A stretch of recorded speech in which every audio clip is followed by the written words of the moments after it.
সংগ্রামে আমরা কোথাও দেখি নাই। 5ই আগস্টের পরে উনি কি করলেন? উদয় হলেন। আসার পরে উনি আমাদের মধ্যে বিভাজন সৃষ্টি করলেন, করে আমাদেরকে প্রায় 2 ভাগ করলেন। হয়তো আমাদের কিছু ভাই বোনেরা আজকে যারা বুঝতে পেরেছেন, আজকে কিন্তু ওনার সাথে যারা বুঝতে পেরেছেন ওনারা কিন্তু আজকে মঞ্চে উপস্থিত। কেন? উনি কি ধরনের, উনি আমাদের সংগঠনটাকে কখনো গুছায় নাই। এখন দেখেন উনি কি করলেন, আমাদের এক নেতৃস্থানীয় একজনকে মাধ্যমে উনি কমিটিটাকে সই করে নিয়ে আসালেন।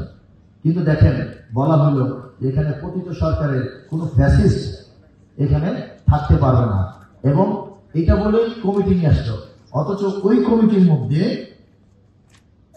প্রায় 17 জন, 33 জন কমিটি গঠন করা হয়েছে।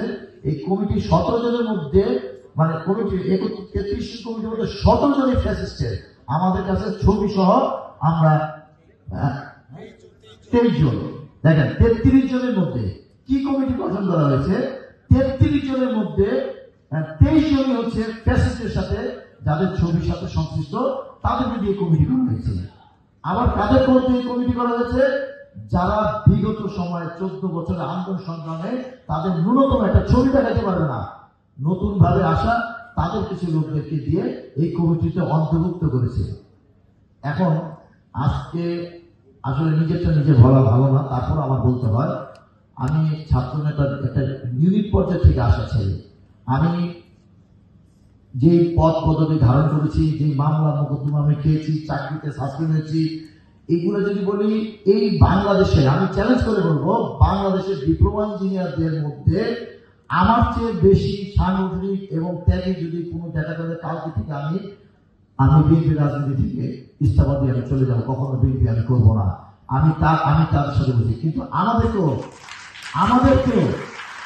যেহেতু আমরা দলকে ভালোবাসি, আমরা দলকে আগিয়ে নিয়ে যাব, এই জন্য এই শিবিরের নেতৃত্ব আমাদেরকে বাদ দিয়ে তারা তাদের মনোনীত, যারা কখনো কিছু করে নাই, তাদেরকে দিয়ে কমিটি গঠন করা হয়েছে।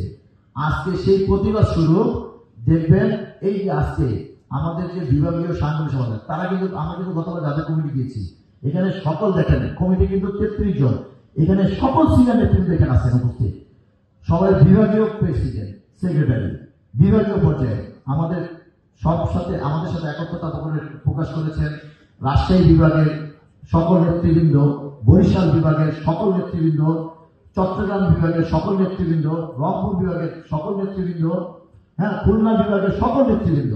দেখেন সকল নেতৃবৃন্দ কে আমাদের সাথে একত্রতা প্রকাশ করছে এবং কমিটিকে বয়কট করেছে।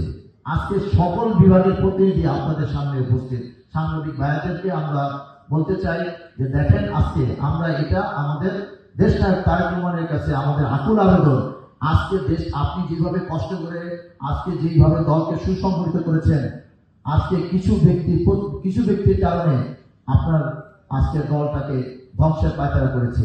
আমরা হয়তো রাজপথে গিয়ে প্রতিবাদ করতাম, কিন্তু আপনার সম্মানের দিকে তাকিয়ে আমরা নীরব প্রতিবাদ করতেছি, যাতে করে আপনি বুঝতে পারেন, যাতে আপনি বুঝতে পারেন যে আপনার আজকে যে সদস্য প্রকৌশলী যে আজকে এসেছে, এই যে পেশাজীবী বিভিন্ন ডিপার্টমেন্ট থেকে এসেছে, আজকে কি জন্য এসেছে, আর কালকে তাদের আমরা শুনতে পেরেছি কালকে তাদের নাকি জিয়ার মাজারে যাবে। আজকে যারা আমাদের সাথে একত্রতা প্রকাশ করেছে, এই ভিডিও